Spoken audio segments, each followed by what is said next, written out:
रिसालत, नारे तहकीक, नारे हैदरी। हजरत अल्लामा मौलाना तरवीनुल हसन मुस्तफ़ा साहब।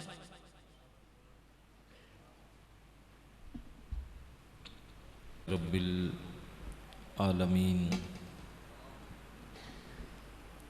वस्सलातु वस्सलामु अला अशरफिल अंबिया वल मुरसलीन व अला आलिहि व अस्हाबिहि अजमईन। क़ाल अल्लाहु तबारक व तआला फ़िल क़ुरानिल मजीद वल फ़ुरक़ानिल हमीद। बिस्मिल्लाहिर रहमानिर रहीम।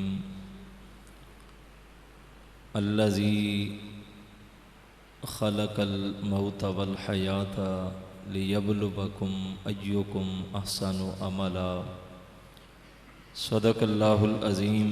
इन्नल्लाहा व मलाइकतहु युसल्लूना अलन नबी या अय्युहल्लज़ीना आमनू सल्लु अलैहि व सल्लिमू तस्लीमा। इसकी आवाज़ सादा कर दें, बिल्कुल बिल्कुल सैंपल कर दें इसको। तमाम हम्द सना, तारीफ़ व तौसीफ़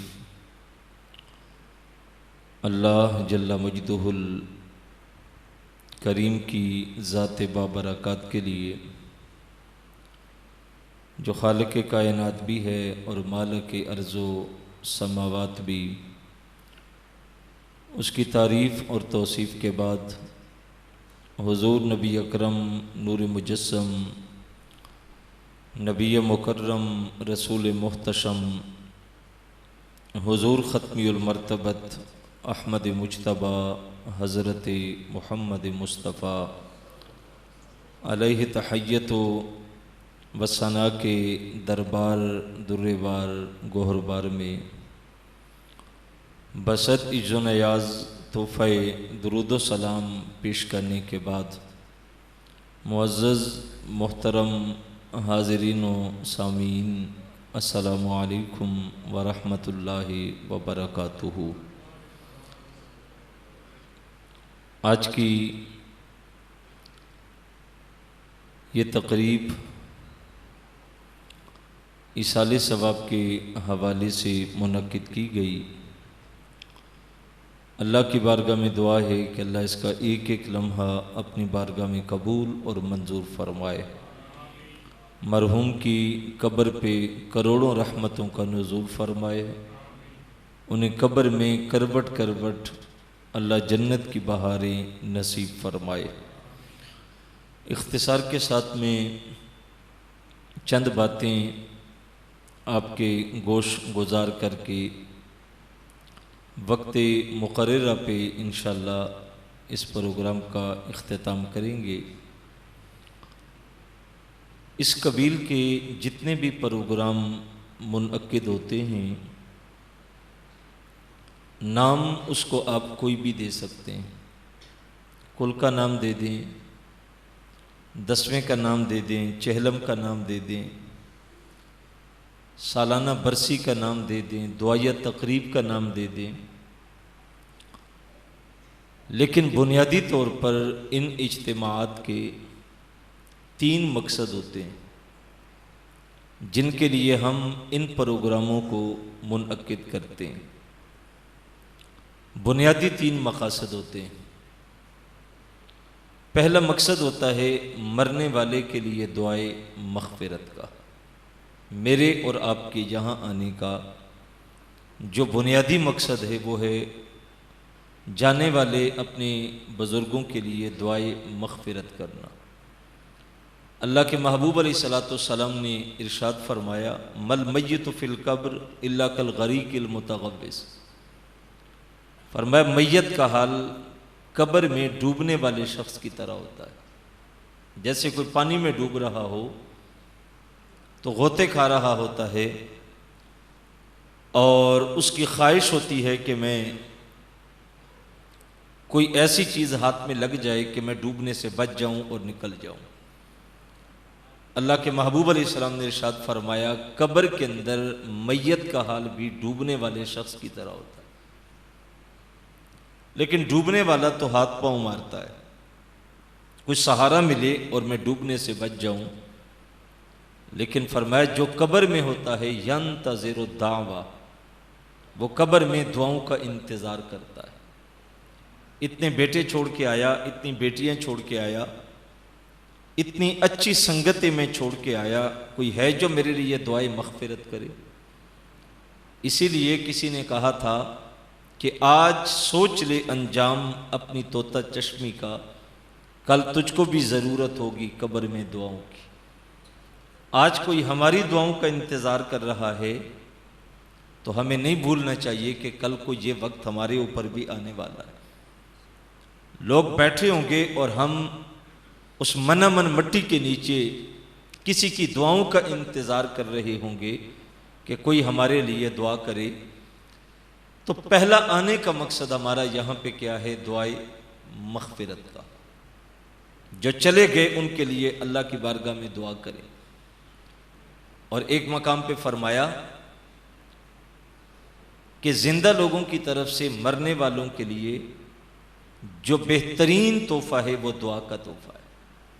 जिंदगी में एक दूसरे को तोहफे देते हैं, खुशी का वक्त आया भाई बहनों को देते हैं, बहनें भाइयों को देती हैं, रिश्तेदारों को दिए जाते हैं, दोस्तों को दिए जाते हैं।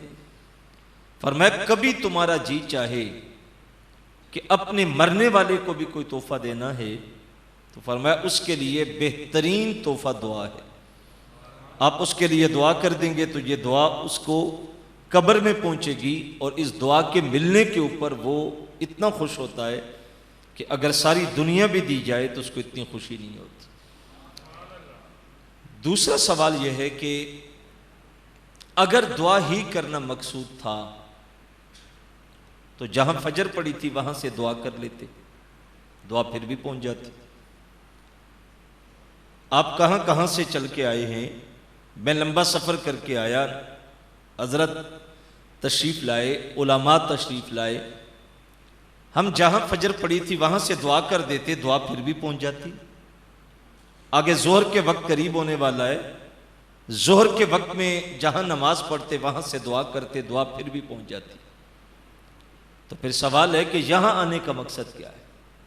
काम छोड़े, दुकानें छोड़ी, वक्त निकाल के यहां पहुंचे हैं, सफर करके आए हैं, तो यहां आने का मकसद क्या? अगर दुआ ही करना मकसूद था तो जहां से कर लेते दुआ वहां से पहुंच जाती। तो यह दूसरा बड़ा मकसद है कि जिनका रिश्ता जुदा हो गया और उस जुदाई का जो सदमा उनको पहुंचा है, इस्लाम यह कहता है कि आप उस जुदाई के लम्हे में उनके साथ इजहार ताज़ियत करें, तलकीन सब्र करें, उनके गम में बराबर के शरीक हों। वासफ अली वासफ ने लिखा है कि गम दर्द उस वक्त दर्द देता है जब कोई दर्द बांटने वाला नहीं होता। मुश्किल की घड़ी में कोई कांधे पे हाथ भी रख दे तो बंदा अपने दुख भूल जाता है। ये इस्लाम का दिया हुआ एक खूबसूरत मिजाज है कि आप दुख में, दर्द में, मुश्किल में दूसरों के साथ अपने दुख बांटें, उनके दुख में शरीक हों, उनकी खुशियों में शरीक हों। अल्लाह ने रिश्तों के अंदर एक मोहब्बत रखी है और जब वो रिश्ता जुदा होता है तो उसकी जुदाई इंसान को सदमा देती है, तकलीफ देती है। अल्लाह के महबूब अलैहिस्सलाम का बेटा इंतकाल करता है, हुजूर अलैहिस्सलाम तदफीन में मसरूफ़ हैं, कब्र में उतारते हैं तो आंखों से आंसू निकल रहे हैं। तो किसी ने पूछा हुजूर आप भी रोते हैं? तो अल्लाह के महबूब अलैहिस्सलाम ने इरशाद फरमाया मेरी आंखें बरस रही हैं, मेरा दिल गमज़दा है बेटे की जुदाई में, लेकिन फरमाया मोहम्मद की जुबान वही कहेगी जिससे रब राजी होता है। फरमाया कि दो गम रहमान की तरफ से हैं और दो गम शैतान की तरफ से। किसी की जुदाई में आंखें बरसें, दिल गमज़दा हो, ये दो फितरी तकाजे हैं गम के, इनके ऊपर कदगन नहीं है, पकड़ नहीं है। किसी की जुदाई में आपकी आंखें बरस रही हैं, आपका दिल गमज़दा है, परेशान है दिल, ये फितरी तौर पे। और फरमाया दो गम शैतान की तरफ से हैं कि आप गिरेबान फाड़ रहे हैं, बाल नोच रहे हैं, तमाचे मार रहे हैं, जाहिलों के से कलेमात कह रहे हैं। का ये दो तरीके जो हैं ये शैतान की तरफ से हैं, इस्लाम इनकी इजाजत नहीं देता। बसों का जवान मैयत हो जाए, बूढ़े माँ बाप रह जाएं, अकलौता बेटा हो, नई नई शादी हुई हो, मासूम बच्चा रह जाए, तो लोग कह देते हैं अल्लाह तुझे तरस नहीं आया। उलमा कहते हैं ये कलमे इंसान को हद कुफर तक ले जाते हैं। हम ये सोच रहे होते हैं कि शायद ये बच्चा मासूम रह गया, जवान बीवी रह गई, बूढ़े माँ बाप रह गए, अकलौता बेटा था, जवानी में चढ़ा था, वाहिद सहारा था। हमने ज़ाहिरी असबाब को देखना होता है, लेकिन याद रखें जहां इंसान की सोचें खत्म होती हैं वहां से आगे उसकी कुदरतों का आगाज होता है। जो रब करता है वो बेहतर करता है। हजरत जिब्रील अमीन से पूछा गया कि आप इतनी रूहें इजराइल से कि तो इतनी रूहें कब्ज करता है, कभी कोई ऐसा लम्हा आया हो कि आपको रहम आया हो? उसने कहा जिंदगी में दो मौके आए, मुझे हुक्म मिला रूह कब्ज कर ले तो मुझे रहम आया, लेकिन मैं हुक्म का पाबंद था। कहा कौन कौन से? कहने लगा कि एक रात का वक्त था, सख्त सर्दी थी, बरसती बारिश थी और बीच समंदर की कश्ती तूफान से टकराई तो बिखर गई, लोग डूब गए। एक औरत की गोद में चंद दिन का मासूम बच्चा और एक फट्टे के ऊपर उसको सहारा मिला हुआ है और अंधेरी रात में बीच समंदर के कभी वो दाएं कभी बाएं उसको लहरें लेके जा रही थी। तो मुझे हुक्म मिला कि इज़राइल इस औरत की रूह कब्ज कर ले। मैंने कहा मालिक शिद्दत की सर्दी है, सख्त ठिठुरती रात है और बीच पानी के रात के अंधेरे में अगर मां चली गई तो गोद में मासूम बच्चा चंद दिन का क्या करेगा? लेकिन मैं हुक्म का पाबंद था, मैंने उसकी रूह कब्ज कर दी। का दूसरा मौका कहा जब बादशाह ने अपने लिए दुनिया में जन्नत बनाई, जब वो तैयार हो गई और जब उसने देखने आना था तो मुझे हुक्म मिला कि इज़राइल इसका एक कदम दरवाजे से अंदर हो एक बाहर हो, इसकी रूह कब्ज कर। मैंने कहा मालिक इतने साल इसने इंतजार किया, दुनिया की दौलत झोंकी और इसको देखना भी नसीब नहीं हो रहा यह मंजर, लेकिन मैं हुक्म का पाबंद था, मैंने उसकी रूह वहां जाके कब्ज कर ली। तो हुजूर फरमाया इज़राइल जानता है जिस बच्चे को तू छोड़ के आया था उसका क्या बना? कहा यह मेरी ड्यूटी नहीं थी, मेरी ड्यूटी थी रूह निकालना, मैं लेके चला गया, बाद में क्या बना यह रब जाने। हुजूर फरमाया जिस पे तू रहम खा रहा था अल्लाह ने उसी बच्चे को उस तख्त से उठा के ये बादशाह बनाया था जिसकी रूह तूने जन्नत के दरवाजे के अंदर और बाहर कब्ज की थी। तो वो जो चाहे वो कर लेता है, उसकी कुदरतों का अलग रंग है, इंसान की रसाई वहां तक नहीं है। लिहाजा हमें हुक्म यह है कि जब मुश्किल आए, कोई फौतगी हो जाए, कोई जुदाई हो जाए, तो उस पे इन्ना लिल्लाहि व इन्ना इलैहि राजिऊन ये पढ़ें और सब्र करें। गम में शरीक हो, दुख में शरीक हो। ये जो मफहूम दिया गया था ना शरीका बरादरी का, लफ्ज़ बोले जाते ना शरीका बरादरी, ये दरअसल दुख दर्द में शरीक लोग थे। इन्होंने दुख बांटने थे, दर्द बांटने थे, मुश्किल में साथ खड़े होना था। अगरचे हमारे मुआशरे में इसका मफहूम बदल गया है। जो रिश्तेदार होते हैं, करीबी होते हैं, ज्यादातर वो दुख देने में शामिल होते हैं। घर में खुशी आ जाए, कोई फंक्शन हो, कोई शादी हो, हजारों मेहमान भी आए तो डर सिर्फ और सिर्फ रिश्तेदारों से लगता है। कोई चीज कम हो जाए, खाना अच्छा ना बने, कोई मसला बन जाए, सबसे ज्यादा जिच मुआशरे में रिश्तेदार करता है। जबकि शरीका बरादरी का मफहूम यह था कि यह दुख और दर्द में शामिल होने वाले थे। इन्होंने दुख और दर्द को बांटना था। काश कि हम उस फिक्र की तरफ पलट जाएं, उस सीरत की तरफ पलट जाएं जो हमें सरवर कायनात सल्लल्लाहु अलैहि वसल्लम ने अता की थी। तो साहिब अल्लाह की कुदरतें, उसने रिश्तों में एक मोहब्बत रखी है और कुरान ने उसकी हद दी है। कुल इनकाना आबाउकुम व अबनाउकुम, एक फहरिस्त पूरी दे दी। फरमाया तुम्हारे बाप, तुम्हारी माँ, तुम्हारे बेटे, तुम्हारी बहनें, तुम्हारे रिश्तेदार, तुम्हारा कारोबार, माल, घर, इनकी फहरिस्त दे के कहा, अगर ये अल्लाह और उसके रसूल से और जिहाद फी सबीलिल्लाह से ज्यादा प्यारे हैं, फतरब्बसू हत्ता याती अल्लाहु बिअमरी, फिर इंतजार करो कि अल्लाह अजाब की सूरत में अपना फैसला भेजे। उलमा ने इसके तहत लिखा है कि अगर ये सारी मोहब्बतें अल्लाह और उसके रसूल की मोहब्बत पे गालिब नहीं है, उसके मातहत हैं, तो फिर ये मोहब्बतें सारी जायज़ हैं। माँ बाप की मोहब्बत, बहन भाइयों की मोहब्बत, बीवी की मोहब्बत, बच्चों की मोहब्बत, वालिदैन की मोहब्बत, अल्लाह ने ये रिश्ते बनाए हैं तो इनमें मोहब्बत रखी है। और जब ये जुदा होते हैं तो फिर इनका सदमा इंसान को सहना पड़ता है। तो यहां आने का दूसरा मकसद क्या है कि पासमानदगान के साथ इज़ारे ताज़ियत हो, उनके दुख में शामिल हुआ जाए, दुख में शरीक हुआ जाए। तीसरा और आखिरी मकसद यहां आने का अपने लिए सामान्य इबरत है। जाने वाले दुनिया से चले गए, लेकिन मैं और आप इस बात को सोचें कि आज वो चले गए, कल को हमें भी जाना पड़ेगा। बुजुर्ग कहते हैं जब किसी का जनाजा उठता है तो मैयत आवाज दे के कहती है, मुझे कंधा देने वाले, एक दिन इसी चारपाई पे लोग तुझे भी कंधा देंगे। मेरे लिए सफ़े बनाने वाले, मत भूलना कि एक दिन इसी जनाजगाह में लोग तुम्हारे लिए भी सफ़े बनाएंगे। मुझे lahद में उतार के मट्टी उंडेलने वाले, मत भूलना कि एक दिन इसी मट्टी में लोग तुझे भी दफन करके जाएंगे। साहिब ये दुनिया है, यहां से रोज जनाजे उठते हैं, रोज लोग जा रहे होते हैं।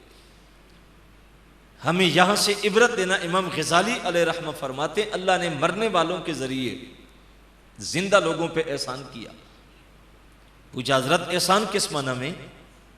माँ बाप चले गए तो कायनात उजड़ गई, जवान बेटा चला गया तो कमर टूट गई, भाई चला गया तो बाजू कट गए।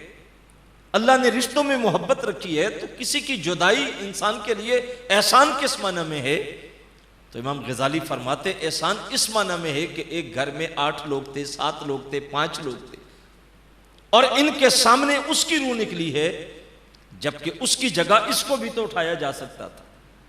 हो सकता है अल्लाह जाने वाले को छोड़ देता, जो जिंदा बच्चे उनमें से कोई चला जाता।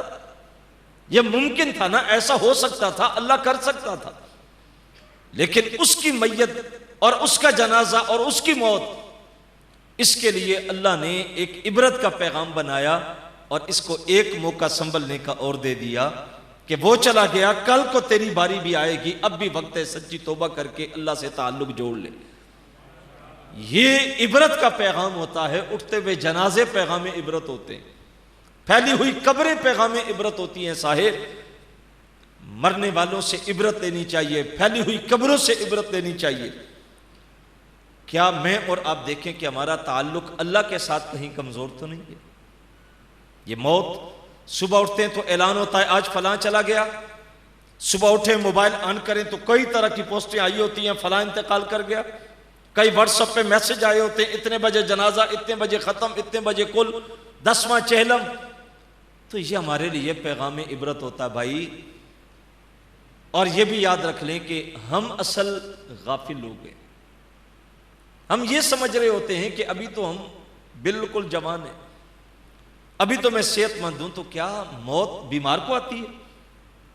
क्या लाजिम है कि जो बूढ़ा है वही मौत की आगोश में जाएगा, जवान नहीं जाएगा? इमाम गजाली अलैहि रहमत फरमाते हैं कभी मुआशरे पे नजर दौड़ाएं, आपको बूढ़े कम नजर आएंगे, जवान ज्यादा नजर आएंगे। फरमाया इसकी वजह यह है कि बुढ़ापे तक कम लोग पहुंचते हैं, ज्यादा जवानी में चले जाते हैं। फिर कहते हैं नजर दौड़ाएं, आपको बच्चे ज्यादा नजर आएंगे, जवान कम नजर आएंगे।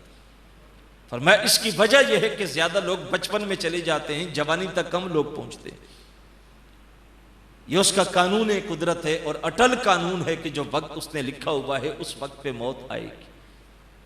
न जवान, न बूढ़ा, न बच्चा, उसने कितना वक्त लिखा है हमें नहीं पता। वो जिसको डॉक्टर कहते हैं ना कि लाइलाज हो गया है, इसको ले जाओ 4 दिन खिदमत कर लो, हमने देखा है कि वो लोग 8-8, 10-10 साल तक जिंदा होते हैं और चलते फिरते हैं। और जब टेस्ट करा के निकलता है और रिपोर्ट डॉक्टर दे के कहता है जनाब आप तो बिल्कुल फिट हैं, कोई मसला ही नहीं है, वो रात को सोता और सुबह नहीं उठता। जो सेहतमंद होते हैं वो चले जाते हैं, और जिनके बारे में सारा खानदान सोच में होता है कि पता नहीं कब रूह निकले कब रूह निकले, वो कई कई साल तक पड़े होते हैं। तो ये लाजम नहीं है कि बीमार होगा तो जाएगा, बूढ़ा होगा तो जाएगा। मौत जवानी में भी आती है, लड़कपन में आती है, बचपने में आती है, हर उम्र में मौत आती है। मौत को मख्फी रखने की वजह क्या थी? अल्लज़ी खलकल मौत वल हयाता लियब्लुवकुम अय्युकुम अहसनु अमला। अल्लाह कहता हमने जिंदगी और मौत को इसलिए तख्लीक किया कि हम परख करें कि तुम में से अच्छा अमल लेकर कौन आता है। ये जो जिंदगी दी गई ना, ये 60 साल है, 70 साल है, 80 साल है, 100 साल है, ये बात ज़हन में रख लें कि हमने इस दुनिया को भी बेहतर इन्हीं 60-70 सालों में करना है और आखिरत को भी बेहतर इन्हीं 60-70 सालों में करना है। कुल जिंदगी दी गई 60 साल, 70 साल, 80 साल, 100 साल, कोई 100 से बढ़ जाता है। अब ये कुल जिंदगी है जिसमें दुनिया भी अच्छी करनी है और आखिरत में भी अच्छी करनी है। कुछ बदकिस्मत वो होते हैं जो सारी तवज्जो दुनिया पे कर देते हैं। ये घर बनाना है, जगह खरीदनी है, मकान बनाना है, वो जगह भी ले लें, वो भी ले लें, ये कारोबार भी कर लें, वो भी कर लें, यहां तो कारोबार ठीक हो गया, आप किसी और जगह पे पैसा फेंकें। उनकी सारी जिंदगी कारोबार वसी करते करते गुजर जाती है। बाद में होता क्या है? वो कहते हैं दुनियादार शख्स था ना, मालदार था, मरने लगा तो उसकी बीवी, उसके बच्चे, उसकी बेटी, उसके वालिदैन सारे उसके करीब आके खड़े हो गए, रो पड़े। मरने वाला सोच में पड़ा और कहने लगा क्यों रो रहे हो? बूढ़े माँ बाप कहने लगे बेटा तू ही तो हमारा सहारा था, तू चला गया तो हम क्या करेंगे? उसने बीवी की तरफ देख के कहा तू क्यों रो रही है? कहने लगी मेरी सारी बहारें जिंदगी की आपके साथ थी, आप चले गए तो बेवा हो जाऊंगी और बेवा की जिंदगी बड़ी मुश्किल होती है। बच्चों की तरफ देखा, कहा तुम क्यों रो रहे हो? कहा अब्बा जी आप कमाते थे, सारा नज़म चलता था, खाना पीना पहनना तालीम सारी अयाशियां थी, सब कुछ खत्म हो जाएगा, यतीम हो जाएंगे, दर दर की ठोकरें खाएंगे। मरने वाले ने ठंडी आ भरी, कहा वाह सबको अपनी अपनी फिक्र है, मेरी फिक्र किसी को नहीं है। मेरा भी तो सोच लेते कि जिस गड़े में जाके मैं उतरूंगा फरिश्ते आके सवाल जवाब करेंगे, काश तुम ये भी सोच लेते कि तेरा आगे जाके क्या बनेगा। कहा मैं समझा मेरे लिए रो रहे हो, तुम सब तो अपने अपने लिए रो रहे हो। और भाई ये दुनिया है, करें जरूर बच्चों के लिए, कमाई करें, अच्छे घर बनाएं, लेकिन हुजूर गौसे आजम अब्दुल कादिर जिलानी रदी अल्लाह ताला अन्हु के उस कौल को सामने रखें। आप फरमाते मकान तू बना रहा है, बसेंगे और एक एक ईंट का हिसाब तुझे देना पड़ेगा। तू बना के दुनिया से चला गया, आने वाले बच्चे उसमें मौज मेले करेंगे, लेकिन एक एक ईंट का हिसाब तुझे देना पड़ेगा। कमाया कैसे, लगाया कैसे, बनाया कैसे, यह हिसाब हमारे कंधों पे होगा। मेरे हजरत फरमाते हैं बच्चों के लिए मेहनत जरूर करें, घर जरूर बनाएं, पर बच्चों की खातिर अपनी कब्र खराब न करें कि अपनी आखिरत बर्बाद कर दें कि बच्चे हैं बच्चे और बच्चे बाद में तुम्हारे लिए हाथ भी ना उठाएं। तो यह नहीं होना चाहिए। लिहाजा हमें यह देखना है, इस्लाम यह कहता है कि आप दुनिया भी अच्छी गुजारें, इस्लाम मना नहीं करता। लिबास अच्छा पहने, खाना अच्छा खाएं, गाड़ी अच्छी रखें, घर अच्छा बनाएं, जिंदगी अच्छी गुजारें, औलाद को अच्छा पहनाएं, अच्छा खिलाएं। इस्लाम इसकी मुखालफत नहीं करता। कारोबार वसी करना को ममनू है। अगर होता तो सिद्दीक़ अकबर तिजारत न करते, उस्मान गनी तिजारत न करते, फारूक आजम न करते। इस्लाम कारोबार तो मना नहीं करता। इस्लाम यह कहता है कि जो करना है उसको हुदूद और क़यूद के अंदर करें, झूठ ना बोले, ख़यानत ना करें, धोखा ना दें, किसी का हक गसब न करें। इस्लाम यह कहता है जो जो आपके जिम्मेदारियां हैं उनको पूरा करें। पैसा कमाएं, जमा करके रखें, कोई मना नहीं। अगर पैसा जमा करना नफ्सी ही बुरा होता तो इस्लाम ज़कात को फर्ज करता। अरकान खमसा में ज़कात है ना, और ज़कात किसके ऊपर फर्ज होती है? जिसके पास जरूरत से जायद माल हो, उस पर साल गुजर जाए, पड़ा है माल तो उस पर ज़कात है। अगर माल जमा करना ही बुरा होता तो ज़कात फर्ज करने का मकसद क्या था? इस्लाम इसको मना नहीं करता, लेकिन इस्लाम यह कहता है दुनिया भी अच्छी गुजारें, लेकिन साथ साथ आखिरत पे भी नजर रखें। फरमाया बल तुसिरून अल हयात दुनिया वल आखिरतु खैरुम व अबका। और मैं तुम दुनिया की जिंदगी को तरजीह देते हो, जबकि आखिरत दुनिया से बेहतर भी है और दायमी भी है। दुनिया के मुकाबले में आखिरत बेहतर है, दुनिया के मुकाबले में आखिरत दायमी है। अच्छा, ये जिंदगी लंबी हो जाए, बहुत लंबी उम्र बंदा पाले तो कितनी पाएगा? 100 साल हो जाएगी, बहुत ज्यादा भी हो। वैसे माहिरीन कहते हैं कि टोटल जो जिंदगी इस वक्त है वो 45 साल बनती है एवरेज, लेकिन चलो डबल कर लें, 90 कर लें, 100 कर लें, 100 से ऊपर चले जाएं। हमने देखा है लोग जनाजों में जाके कहते हैं जी बड़ी उम्र पाई जी, 1 सदी से ऊपर गुजर गए थे। इतनी लंबी जिंदगी है ना, 100 सवा 100 साल हो जाए। लेकिन अल्लाह का कुरान कहता है आखिरत की जिंदगी का पहला दिन 50,000 साल का होगा। यह 100 साल जिंदगी लंबी जिंदगी और आखिरत का पहला दिन 50,000 साल का। अब बताएं उस जिंदगी के सामने इस जिंदगी की हैसियत ही क्या है? और फिर कुरान कहता है यह जिंदगी दायमी नहीं है, इससे खत्म हो जाना है। अल्लाह सेहत दे, दौलत दे, फरावानी दे, हर तरह की आसाइशें हों, लेकिन एक खटका जरूर होता है कि अगर मौत आ गई तो सब कुछ रह जाएगा। यह खटका हर शख्स के साथ साथ पलता है। लेकिन जन्नत में जाने वाले कभी यह खटका नहीं करेंगे कि हमें मौत आएगी। जिसको जन्नत मिल जाएगी दायमी होगी, कभी खत्म नहीं होगी, वो नेमतें कभी छिनने वाली नहीं होंगी। तो फिर ये जिंदगी तो अहमियत ही नहीं रखती उस जिंदगी के लिए। लेकिन मैं और आप देखें कि हमने इस दुनिया में आके कहीं अपने खालिक और मालिक से रिश्ता कमजोर तो नहीं कर लिया। या अय्युहल इंसान मा गर्रका बिरब्बिकल करीम, वो खालिक खुद आवाज दे के कहता ओ गफलत में पड़ने वाले, बता करीम रब का दर छोड़ गया, दुनिया के पीछे भाग रहा है और खालिक को छोड़ गया। मैं और आप देखें जनाजों में कितनी सफ़े होती हैं, गिनना मुश्किल होता है ना। बड़े बड़े जनाजे होते हैं, जनाजगाहें कम होती हैं, कहते हैं जनाजा बहुत बड़ा है, जनाजगाह में नहीं आएगा, खुली जगह पे ले जाओ। सफ़े गिनना मुश्किल होता है। और जनाजे के आधा घंटा बाद जब नमाज के लिए अजान होती है तो फिर आके मस्जिद में देखा करें कितने लोग आते हैं। जनाजा फर्ज नहीं है, जनाजा फर्ज कफाया है। नमाज फर्ज है, जब तक अदा नहीं करेंगे कंधों से उतरेगा नहीं कर्ज।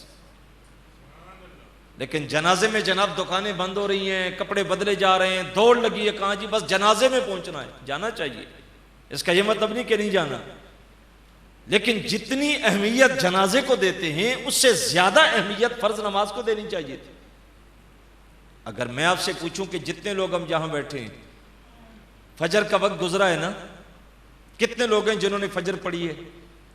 तो शायद के गिने चुने लोग नजर आए कि जिन्होंने पढ़ी होगी। अक्सर बेशतर वो लोग होते हैं जो नहीं पढ़ते। तो क्या ये महफिल जरूरी थी या नमाज जरूरी थी? अभी घंटे 2 घंटे के बाद जोर का वक्त होगा, फिर देख लेना बस्ती से कितने लोग मस्जिद में आते हैं। हमने देखा है असर के बाद जनाजा हो, लोग वजू करके कपड़े पहन के तंबू के नीचे खड़े होते हैं, मस्जिद के साथ लाइन लगी हुई दीवार के साथ। भाई क्या हो रहा है जी? वो जी नमाज हो रही है तो जनाजे पे जाना है। तो वजू भी किया है तो अंदर मौत पड़ती है कि वजू करके खड़े हैं, जनाजे पे जाना है, अंदर जमात हो रही है। ओ भाई जनाजा फर्ज नहीं, नमाज फर्ज है। लेकिन हम नमाज की तरफ तवज्जो नहीं करते। रब आवाज दे के कहता बंदे वो चीज बता जिसने तुझे गाफिल कर दिया है। अच्छा, यहां से जनाजा पढ़ने चले गए, रवाज चले गए, पिंडी चले गए, गुजरांवाला चले गए। पूछे जनाब 2-4 दिन नजर नहीं आया, कहते फौतगी हो गई थी। आपको पता है ना, बेटी का रिश्ता है तो फिर बेटियों के पीछे जाना पड़ता है, बेटे का रिश्ता किया हुआ है तो फिर जाना पड़ता है, कारोबार है, दोस्ती है, साथ इकट्ठी नौकरी की है तो जाना पड़ता है। बिल्कुल जाना चाहिए। जिसके साथ एक रिश्ता है बेटी का, वहां तो जा रहे हो। जहां से बेटे के लिए रिश्ता लिया वहां तो जा रहे हो। जिसके साथ कारोबार करते हो वहां तो जा रहे हो। दुकान बंद, कारखाना बंद, दफ्तर बंद, छुट्टी, कारोबार छोड़े कि वहां जाना पड़ेगा क्योंकि ताल्लुक टूट जाता है। कभी अजान के बाद सोचा है रब से भी कोई रिश्ता है? नहीं पहुंचेंगे तो रब भी नाराज होगा। अगर नहीं गिनती करते, नहीं कभी सोचा, तो सुनो रब खुद गिनती करवा रहा है। अल्लाज़ी खलक़का फसव्वाका फ़अदलक फी अज सूरत माशा अरकबक। अल्लाह कहता बंदे तेरे मेरे रिश्ते कितने गिन जरा।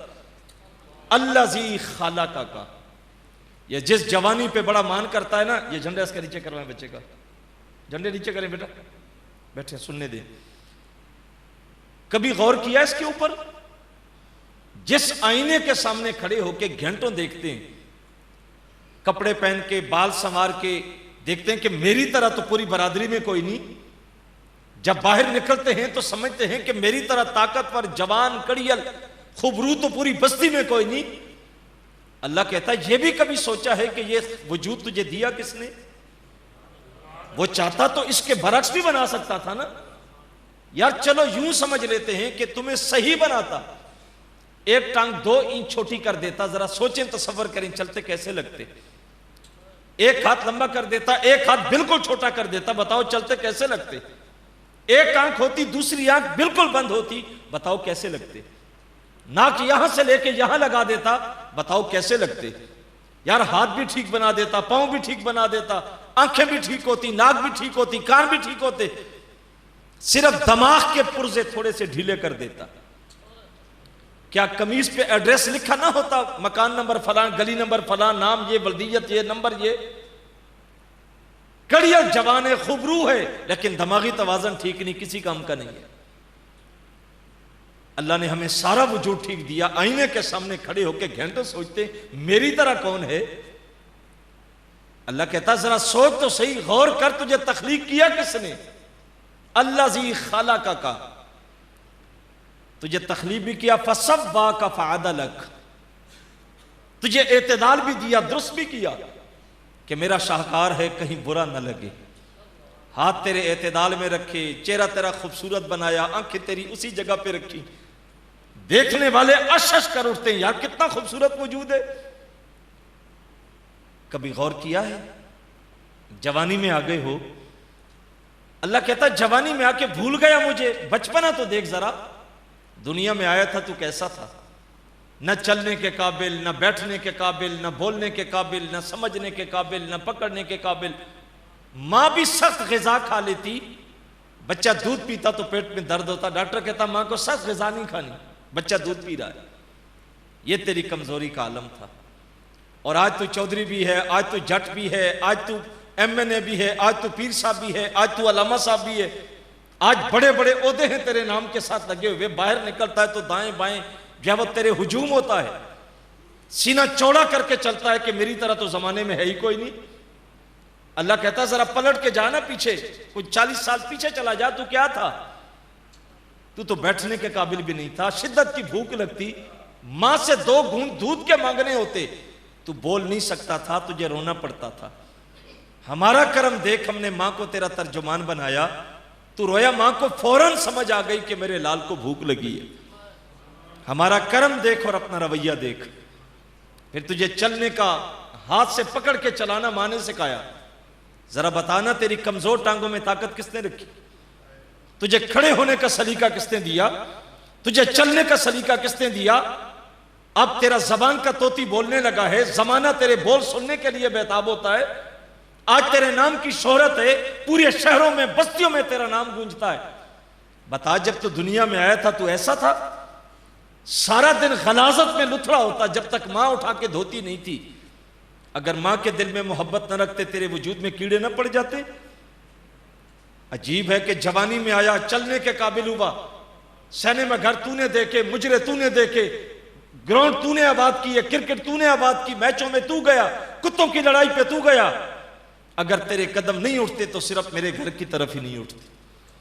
तुझे वक्त नहीं मिलता तो सिर्फ मेरे हुजूर झुकने का नहीं मिलता। आखिरी बात सुने जरा। अल्लाह कहता है चल, बचपन को भूल गया, जवानी में आ गया ना, पिछला भूल गया। रब कहता है आगे चल, बचपन को भूल गया, लेकिन एक वक्त फिर तुम्हारे ऊपर आने वाला है जब तुम्हें मैं बचपन की तरफ लौटा दूंगा। दांत गिर जाएंगे, जुबान में लुकनत आ जाएगी, निगाहें कमजोर हो जाएंगी, हाथ कांपना शुरू कर देंगे, वजूद में कमजोरी आ जाएगी, बढ़ापा छा जाएगा। 4 दिन लाठी के सहारे चलोगे, फिर लाठी भी छूट जाएगी। फिर क्या होगा? वॉशरूम तक जाना होगा तो बच्चों को कहोगे बेटा सहारा दे के अब्बा को उठा के वॉशरूम तक ले जाओ। बढ़ापा छा गया, डॉक्टर कहते हैं सख्त ग़िज़ा बाबे को नहीं देनी, दांत नहीं है ना, मैदा काम नहीं करता। बेटियां भी आती हैं तो आके करीब होके कान में बताती हैं, बाजी आपकी फलां बेटी आई हूं, बाबे की दलील काम नहीं कर रही, दांत भी नहीं है, नजर भी काम नहीं करती, समातें भी कमजोर हो गई, सुनने की ताकत भी नहीं है, बस क्या है चारपाई पे पड़ा है। बच्चे उठाते हैं, वॉशरूम तक ले गए, वापस ले आए, काम पे जाने लगे तो कहा अब्बा जी के करीब पानी रख दो, टेबल रख दो, जरूरत पड़ेगी तो पी लेगा। हाथ कामते हैं, पानी पकड़ता है, आधा कपड़ों पे गिरता है, आधा मुंह के अंदर जाता है, और कमजोरी बढ़ी। फिर एक वक्त आया कि मिलने लोग आते हैं, बच्चे कहते हैं बस दुआ करें अल्लाह अब्बा जी को पर्दा दे दे। मां कमजोरी हो गई, बेड पे आ गई, बेटियां कहती हैं बस दुआ करें अल्लाह माँ जी को पर्दा दे दे। ये कोई जिंदगी तो नहीं है ना। अल्लाह कहता बंदे बता, तू खुद भी दुआ करता यार, दुआ करो मुझे पर्दा मिल जाए। रब कहता बता अब मैं तुझे मौत ना दूं, तू क्या करेगा? तू तो जवानी में आके भूल गया था ना कि मेरा कोई खालिक भी है। जवानी में मस्त था, दौलत ने, जवानी ने तुझे मुझसे दूर कर दिया। रब कहता है तू भी दुआएं मांग रहा है, मुझे मौत दे दे। बच्चे भी कहते हैं दुआ करो मौत आ जाए। रब कहता मैं मौत ना दूं, अब क्या करेगा? तू तो लटका हुआ है ना, वॉशरूम तक जाना भी महाल है, कपड़े भी खराब हो जाते हैं, बदबू भी आ रही है, बच्चे भी करीब आते हैं तो नाक पे कपड़ा रख के आते हैं। एक एक लम्हा अजियत से गुजरता है। रब कहता बचपन को भूल गया, एक वक्त आगे भी आने वाला, उसको तो याद कर ले।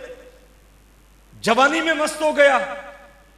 अल्लाह कहता मेरा करम देख, सुम्मा अमातहू फअकबरा, मेरा करम देख के फिर मैंने उस वक्त तुझे मौत दे दी, संभाल लिया तुझे। अच्छा मौत तो कुत्ते को भी आई, पकड़ के घसीटा और फेंक दिया, गधे को आई घसीटा और फेंक दिया। अल्लाह कहता मेरा शाहकार है, इसको यूं नहीं फेंकना, इसके लिए पानी गर्म करो, बेरी के पत्ते डालो, इसको अच्छी तरह गुस्ल दो, इसके संग संग पे खुशबू मलो, फिर चिट्टा कफन लेके आओ, इसको साफ सुथरा कफन पहनाओ। फिर जब जनाजा उठने लगा तो कहा 2 लोगों ने नहीं उठाना, 4 लोगों ने उठाना है। 2 भी तो उठा सकते हैं ना जनाजा। इस्लाम यह कहता है 4 लोग कंधा दें और इतना तेज भी ना चलें कि मैयत को झटका लगे, लग भी जाएगा तो क्या होगा। इस्लाम कहता नहीं, ये इस्लाम उसको प्रोटोकॉल दे रहा है, उसने जो भी किया उसका अमल उसके साथ है। सारे पीछे चल रहे हैं, मैयत आगे, जनाजगाह में पहुंचे, इमाम काबा भी है तो पीछे खड़ा है, तेरी मैयत को हमने आगे रखा है। जनाजा पड़ा, फिर कहा जी लाइनें बना लो, क्या करना है जी? देखना है, आखिरी दीदार करना है। दूर दूर से लोग चल के आ रहे हैं, कहां जा रहे हैं जी? आखिरी ज़ियारत करने जा रहे हैं, चेहरा देखने जा रहे हैं। आवाज आती है सोच जरा तेरा चेहरा है दिखाने के काबिल? जो गली से गुजरते कभी तुझे पूछता नहीं था, आज दूर दूर से चल के तुझे देखने आ रहे हैं। फिर हमने क्या किया? फअकबरा, अल्लाह कहता हमने तुझे छोटा सा घर दिया जिसको कब्र कहते हैं, तुझे उतारा, फिर ऊपर मिट्टी डाली, फिर दुआएं मांगी, फिर पत्तियां डाली, फिर पानी का छिड़काव किया। रब ने कहा हिसाब किताब तेरा मेरा होगा, लेकिन छुप के होगा, लोगों के सामने तुझे रिसवा नहीं करूंगा। यहां तुझे प्रोटोकॉल दूंगा, हिसाब होना है, आगे जाके फिर तू होगा और मैं हूंगा। फिर जब वहां जाएगा वो पूछेगा बता पिछली रातें कहां गुजार के आया? फट्टों पे गुजरी, नाच गानों में गुजरी, बदमाशी करते गुजरी, गुंडागर्दी करते गुजरी, लोगों की चादरें छीनती गुजरी, इज्जतों पे हाथ डालते गुजरी, या के लोगों की मदद करते गुजरी, मजलूमों का साथ देते गुजरी, दुखियों के दुख बांटते गुजरी, सहरी के वक्त उठ के अल्लाह के हुजूर सजदे करता रहा, या रात भर मुजरे देखता रहा, शराब नोशियां करता रहा। का सारे हिसाब चुकाऊंगा तेरे, पर दुनिया के सामने तुझे रिसवा नहीं करूंगा, यहां से तुझे इज्जत के साथ रुखसत करूंगा। मेरे हुजूर आ जाएगा, फिर तू होगा और मैं हूंगा। फिर 2 आएंगे कब्र में, उठा के बैठा के पूछेंगे बता मन रब्बो का, तेरा रब कौन है बता जरा। याद रखें, ये नहीं कि मैंने मौलवी साहब से सुना था कि अल्लाह रब्बी, मैंने रट्टा लगा लिया। रट्टे से काम नहीं चलेगा, अमल उसके मुताबिक होगा तो जुबान पे जुमला जारी होगा। फिर पूछा जाएगा माँ दीनों का बता, तेरा दीन क्या है? अगर बताएगा दीन ही अल इस्लाम तो बात बनेगी, लेकिन रट्टे से नहीं, अमल इस्लाम के मुताबिक होगा तो जुबान पे जवाब जारी होगा। फिर एक सुनी सूरत सामने आएगी। फिर पूछा जाएगा माँ कुंता तकूलु फी हक़्क़ि हाज़र रजुल, बता इस हस्ती के बारे में दुनिया में क्या कहा करता था। अगर तो जिंदगी मुस्तफ़ा के इश्क में गुजरी, हुजूर की मोहब्बत में गुजरी, हुजूर के दीन के मुताबिक गुजरी, फिर फरिश्तों से कहेंगे पीछे हट जाओ, मुझे न पूछो, उस महबूब से ही पूछ लो मैं कौन हूं। मैं तो सारी जिंदगी तरसता रहा इस महबूब के लिए, और आज मेरे मुकद्दर कि वो मेरे मजार में आए हैं, पहले पाए यार को चूमने दो, फिर बता भी दूंगा ये कौन है। साहिब जिंदगी थोड़ी सी दी गई है, मुझे और आपको संभल के अपनी जिंदगी को गुजारना है। अल्लाह की बारगाह में दुआ करेंगे कि अल्लाह मरहूम की कब्र पे करोड़ों रहमतों का नुज़ूल फरमाए, पासमानदगान को सब्र जमील अजर अज़ीम अता फरमाए, और अल्लाह हम सबको मरने वालों से इबरत की तौफीक दे। वमा अलैया इल्लल बलागुल मुबीन।